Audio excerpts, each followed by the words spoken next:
మీ దగ్గరకొచ్చి నడుము నొప్పి అది ఎలా ఉంది పెయిన్ ఏంటి అని చెప్తే ఆ కారణం మీరు చెప్పగలరా? తప్పకుండా. నేనెందుకు మాట్లాడుతున్నానంటే ఈ ఈ ఈ కారణాలన్నిట్లో ఏ కారణమో కరెక్ట్‌గా కనుక్కోకుండా మీరు ఏ ట్రీట్మెంట్‌కెళ్ళినా గూడాను ట్రీట్మెంట్ ఫెయిల్ అవుతది. మీరు నొప్పి పెరుగుతానే ఉంటది. ఒకవేళ సర్జికల్ ఆప్షన్‌లో ట్రీట్మెంట్ చేస్తే సర్జరీ కాంప్లికేషన్స్ కూడా వచ్చే అవకాశం.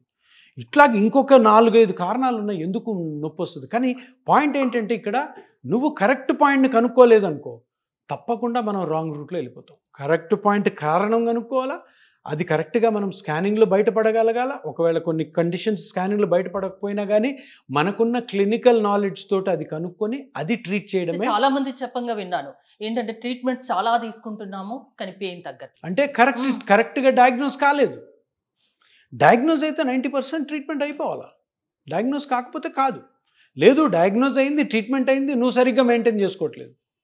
సో ఇవన్నీ కూడా ఉంటాయి. ఇప్పుడు కొంతమంది అంటారు నడుము నొప్పి వచ్చింది, నేను ఎక్సర్సైజ్ స్టార్ట్ చేశాను సార్ అంటే, నీకు ఆల్రెడీ నడుములో ఏదో ఒక డ్యామేజ్ అయితే దాన్ని పట్టుకొని నువ్వు ఇంకా మళ్ళీ లాగుతూ ఉంటుంది, ఇంకా డ్యామేజ్ అవుద్ది.